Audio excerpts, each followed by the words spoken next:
This is the Impressions Xchange podcast. Impressions Xchange podcast, where all topics impacting the graphic imaging and printing industry are addressed via in-depth news coverage, analysis, and timely interviews inside the commercial, packaging, wide format, and in-plant communities. Hi, this is Bob Neubauer, editor of In-Plant Impressions and the host of today's Impressions Xchange podcast. Printing operations of all types have taken a hit from COVID-19.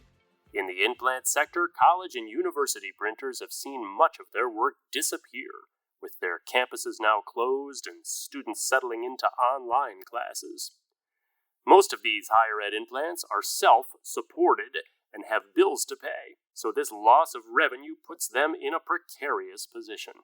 To learn more about the predicament of university in-plants around the country, I've invited the directors of 3 large university print and mail operations from different parts of the country to share what's happening in their in-plants right now. With us today are Jeffrey Warwick, director of Yale Printing and Publishing Services in New Haven, Connecticut, Katie Folk-Way, Director of Creative Communications at the University of Washington in Seattle, and John Sarantakis, Director of Printing, Mailing, and Document Services at the University of Oklahoma in Norman, Oklahoma. Thank you all for joining me today. Katie, you've been dealing with this the longest. We talked in early March, and your campus was already shut down when the rest of us were just waking up to the reality of the coronavirus. Can you describe your staffing situation right now at the University of Washington? How many are physically in the shop? Are they working in shifts? What procedures have you put in place due to COVID-19? Yeah, thanks, Bob. Nice to be here today. And being in Seattle, we were kind of on the forefront of COVID, and our university closed pretty quickly. We have designated about 24 folks in our department as essential staff out of the 74 staff members and about 20 students. And for the on-site staff, we have 17 people working in shipping and mailing, 5 in the print and copy production center, and then a couple managers. I'm here every day, and then the assistant director of mailing services is here every day. The rest of the management team is home. We've got all of our designers, web developers, account managers, our accounting group, our IT group. Everybody is remoting from home that can. We have 1 person on site every day for IT, and the rest is just we're getting the production and deliveries out. So it's very different. It's hard for the people that are here. They're being tasked with a lot of different things to do. It's very different than normal. And I think it's even harder for the ones working from home. Zoom meetings are hard, whether you're here or not. We're all on Zoom all day now. Yeah. And we're managing our teams with Zoom huddles every day with every team. It feels like we just live on this space right here. Computers. John, what's the situation at the University of Oklahoma? Was printing deemed essential at OU, and do you have operators in the shop? All my folks are deemed essential, so we've been working primarily with skeleton crews for the last 2 months. We do have some folks working from home, not a huge amount. Work comes in, work goes out. There's not much standing in the way. Trying to rotate our folks in so that the weight doesn't fall all on one person, although the supervisors are taking the brunt of the production right now. Yeah. Now, Jeff, being on the East Coast, not too far from New York City, things must be pretty tense. I know Yale Printing and Publishing Services has a very limited number of staff on site. How limited, and what are they doing when they're in the shop? We basically shut down, or were locked out, if you will, on March 16th. So basically it was limited to essential/critical staff. We were only supposed to be involved with, again, critical and essential types of production, which really is sort of a flexible definition. We have basically about 4 or 5 people that are here for anywhere from a half a day to a full day, Mondays, Wednesdays, and then sometimes on Fridays. Out of my 42 people, it's obviously a very small percentage that are going in. I do have about 40% of the staff that are actually working from home. It really ranges from a full day to any portion of a day, depending upon the work that's coming in.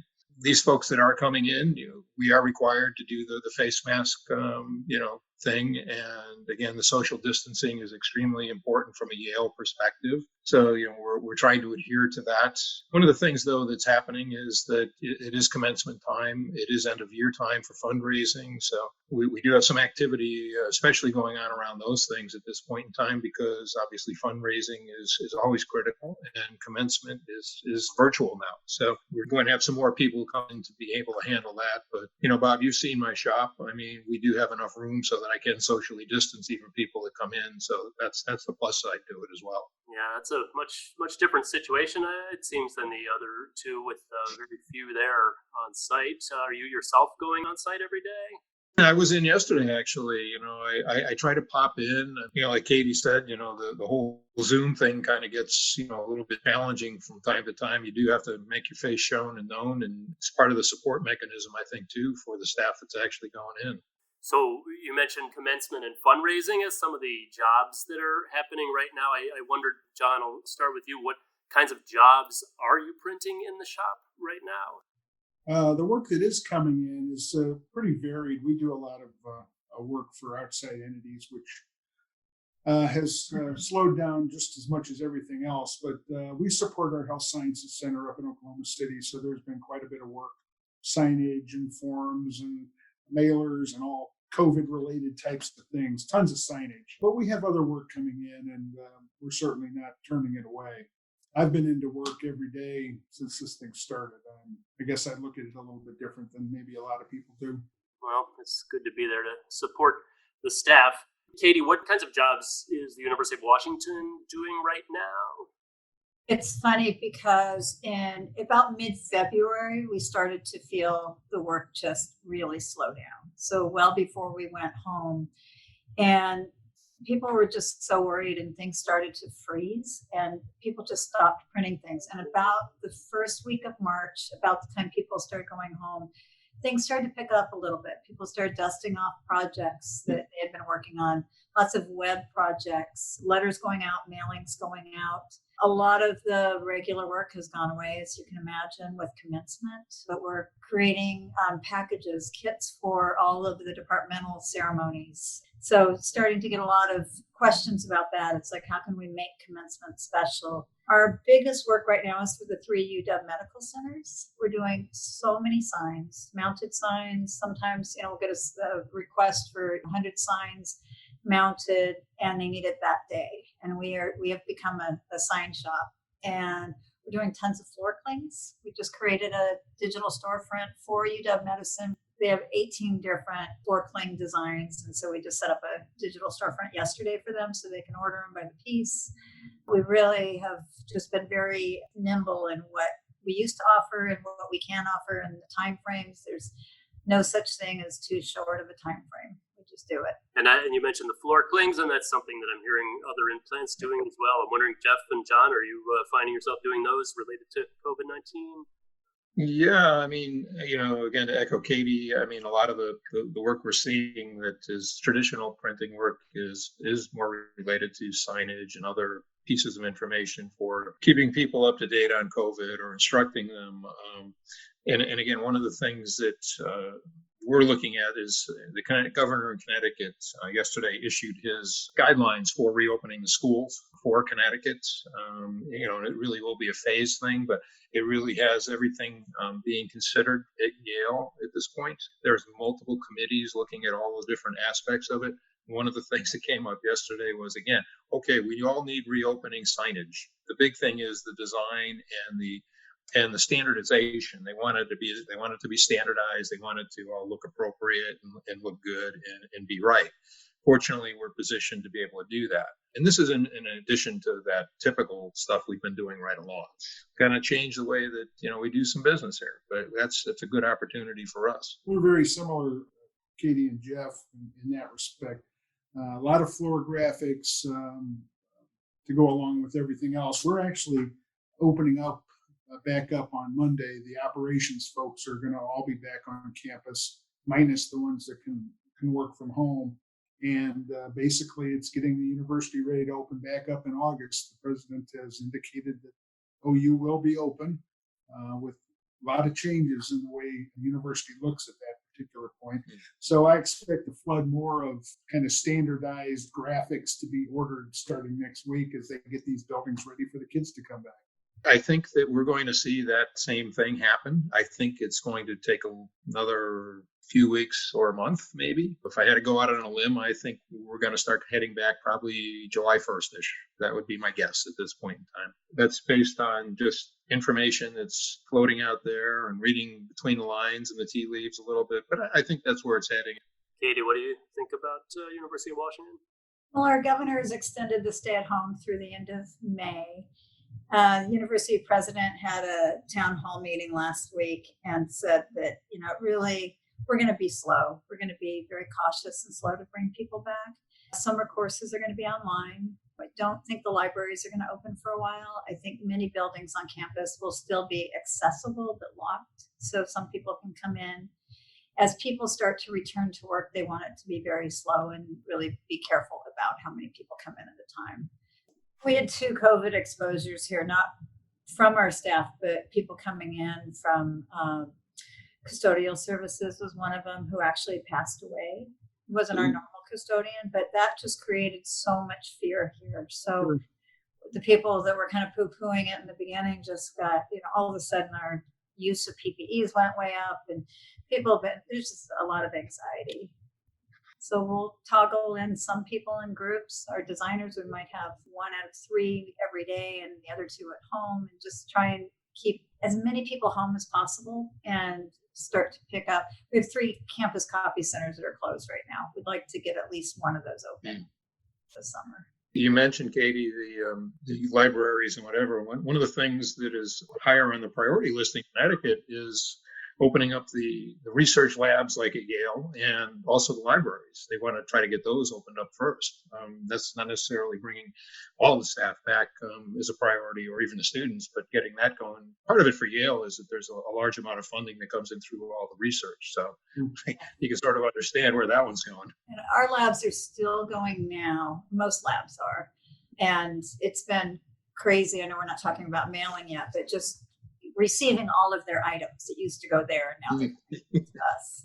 Well, let's just talk about mail. How are you handling mail and package delivery? Maybe Katie, start with you. So our assistant director of mailing, Stephen Roberts, as soon as this hit, he just decided that they were going to start accepting all packages on site here, and sent an email out to campus saying, we're going to take care of you. The last thing you need to worry about is mail. We'll keep all the mail here. If people were going into departments, they would deliver. They still continue to go out onto campus every day. We're right off campus. They're sorting mail here and then redirecting it to people's homes, to research labs if they need to, or people pick it up here. They're just being extremely flexible. All of the packages, all the deliveries are now coming to here, and then we reroute them. So they've been busy. John, what's happening at Oklahoma with mail? Well, our mail staff has been fully operational since we've started here. Maybe not a full day's work, but they're coming in and sorting and delivering where they can. We've made arrangements for people to come pick up their mail here. They seem to like that fairly well. We're right on campus, so it's fairly easy. Like Katie, we're very flexible. We're delivering stuff all sorts of places. One thing that we've kind of taken on that we didn't do before is we become the depository for all the FedEx and UPS stuff. The non-student stuff, which is considerable. Thank God people quit ordering stuff, or we would have just inundated. So we hold that and let the departments know we have it, and they either say, we'll come get it, or hold it until we have a chance to get back in. One of the biggest problems we've had is with student mail and packages, because they were basically right after spring break, they were told not to come back. You have all these packages in this mail, and really kind of hung out to dry until they're allowed to come back on campus. And they kind of filtered them back a little bit at a time. And we're told to stop by the post office and get your stuff. Well, our mail setup is a little bit different anyway. We have actually 2 departments that handle mail. Part of it is handled by my guys, and part of it is handled by one of the other areas of the university. So things like the packages are not handled by my group, fortunately, I'll say. That's handled by the other group. It's called TRNS. They've been in full operation since day one. They are trying to deliver packages, for example. The thing that they find is people are ordering the things, but they're not on campus, and they have no place to deliver it to, which is obviously the challenge. They also handle the incoming mail for distribution. Their challenge with that was the same, as John's, where it's like, how do you get it to these people when they're not on campus anymore? So we're doing the same thing. We're basically remailing it back to them, or remailing it to the students or faculty or whoever, so that they get that personal mail. We're still actually pretty busy from a mailing standpoint because we take care of all the outgoing mail. Again, because of the clinics and the research and our health plan and those types of operations, they're still sending out loads of stuff. I mean, we've done 30, 40, 50,000 pieces in the last couple of months for these people, whether it be lab results, whether it be, other pieces of information in regards to this whole thing. So plus, again, I mentioned a couple of those big jobs that we have going. The development, that's a 90,000 piece mailing that's going to go over the next couple of weeks for the fundraising. And then obviously the same thing with the students and commencement. We're sending those packages out as well. So that part of it's still been hopping, which is good too. Looking at March and April volumes and revenue, how much would you say it's down if you had to estimate? So from a YPPS standpoint, we typically do revenue. Well, figure revenue and expense are typically going to be about the same because we're a break-even operation. We typically would do about $1 million a month, on average. The last couple of months since, again, shutting down on March 16th, March and April both showed about $550,000 in revenue. So we were down about half. Katie, what do you think? Boy, just quote Jeffrey, we dropped almost in half. Yeah.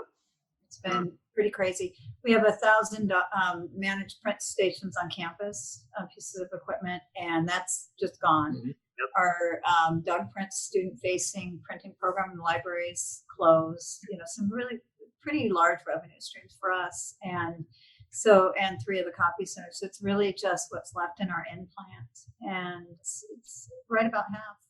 Wow, John? Well, we average about $1.4 million a month, and it's dropped.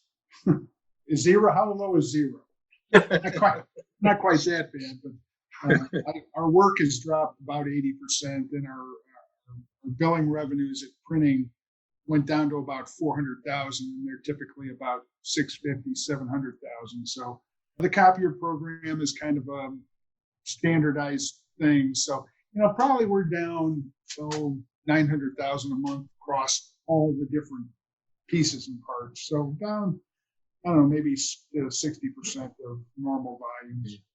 Yeah, John, I think you bring up a good point because I've said this at enough conferences or whatever, but that copier rental piece is always an important part because we charge both rental fees as well as the maintenance click. Mm-hmm. We do it separately. We're still collecting on those base fees that we charge, the monthly rentals, because again, we have to acquire that equipment on behalf of people. Then they have to commit to renting that equipment. So regardless of whether they're there or not, they're paying for that, which is a nice revenue source ongoing wise, but it's not what you want to see, but it's still better than what it could be. Now, these situations you're facing are pretty much the same as what other university implants are facing. So I wanted to get at what's going to happen. I mean, what's your plan? Will the university help cover the bills that you've got to pay for these months? Is there a reserve? It's difficult because it's new ground for all of us. I mean, the administrators that we work for, they haven't been through things like this before, just like us. So you're kind of going with the flow, trying to figure it out as you go. We were told no personnel actions until July 1st, and maybe none after that either. All the costs that we typically incur still exist. We're to do the best that we can do and not to worry about the bottom line. And if we go into the negative, then we can borrow money into next year. Yeah. So it's difficult. I mean, as an auxiliary, your goal is not to cost the university anything. In fact, if you can make a little bit and fund your equipment, you're an asset. But it's a new world. Yeah, kind of ditto for us at University of Washington. We have really great support from our higher ups, and from as soon as we knew that we were not going to be able to break even, we started meeting with them, and our accounting group came up with, we just tried to figure out what's the best case given this, what's the worst case? And we have a range of ending up the year, between 300 and 1.4 million after we use our reserves. So it can be really dire. And so we've just come up with what we can do, a repayment plan over the next year, 2 years, and have just continued conversations with our higher ups, and they feel very similar to Oklahoma that we'll be okay. They're going to help us. And there's no plans for shutting us down because of COVID. The president at Yale had a live stream last Friday to just sort of give an update on things. And, one of the things that, he said was that number one is, student aid, for example, is not going to be affected by any of this. He said, we're committing to our students.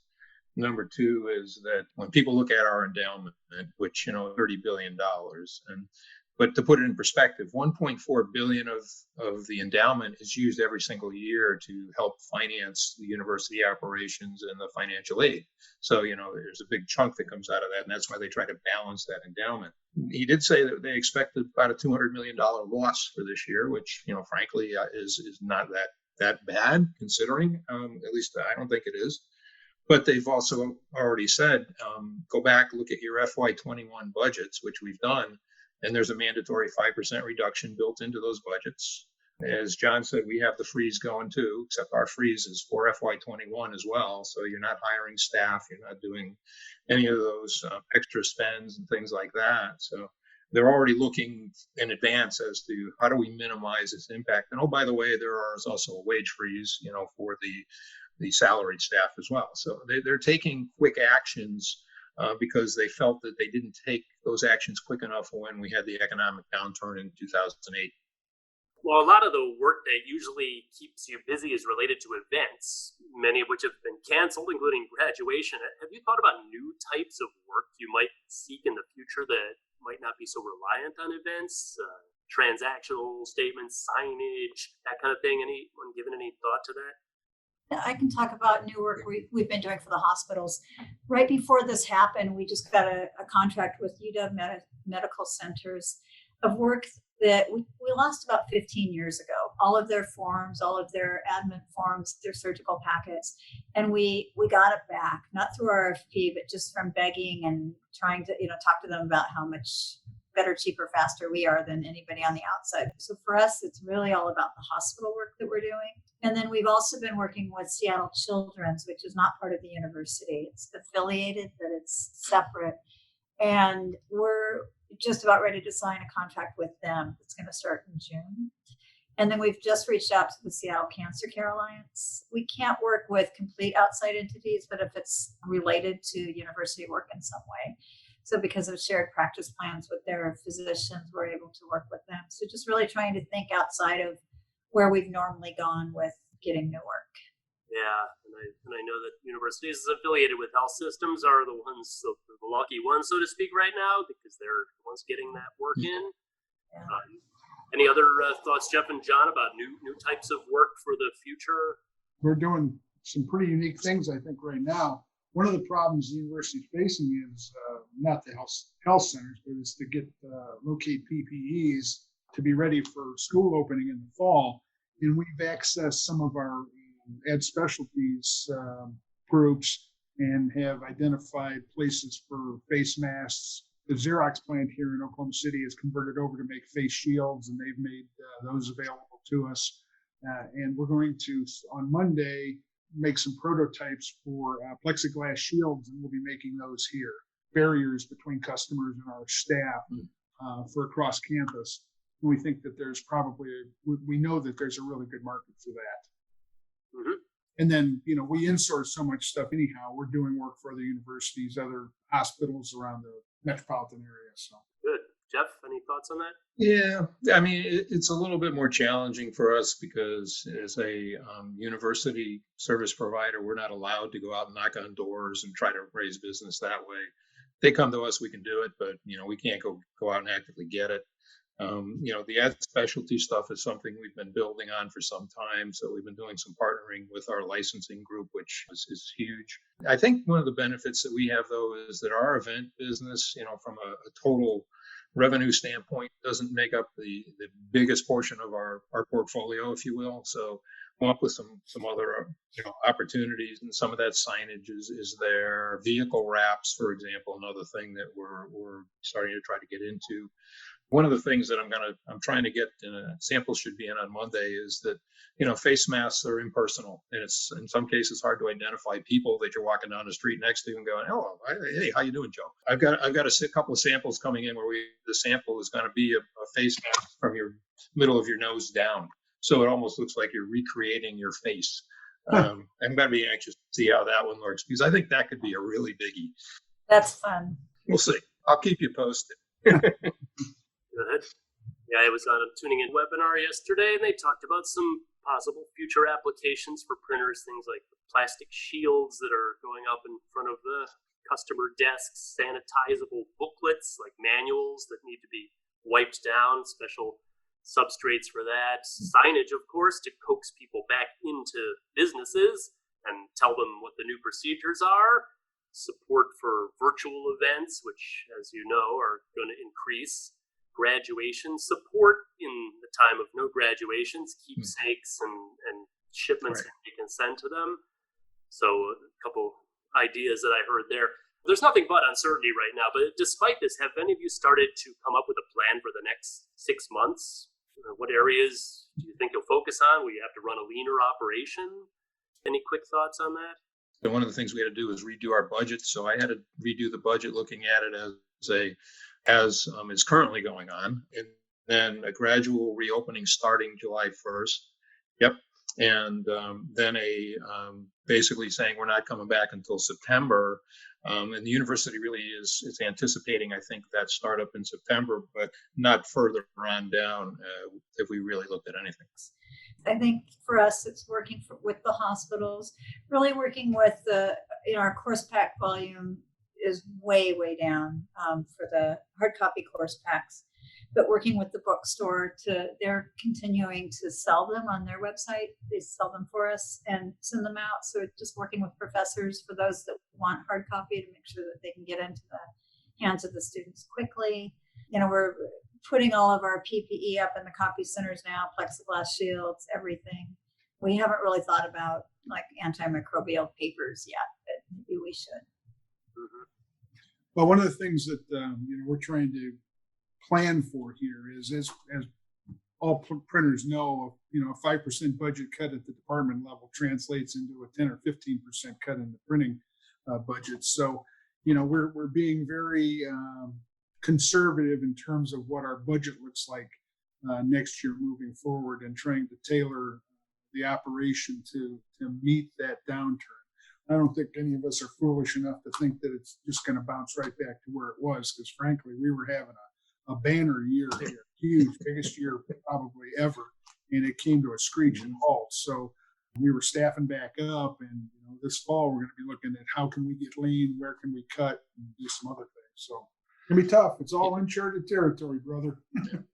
Yeah, I'll echo John. I mean, we were having a great year too. I mean, yeah, best year in many years, and then all of a sudden this thing just slapped you in the head.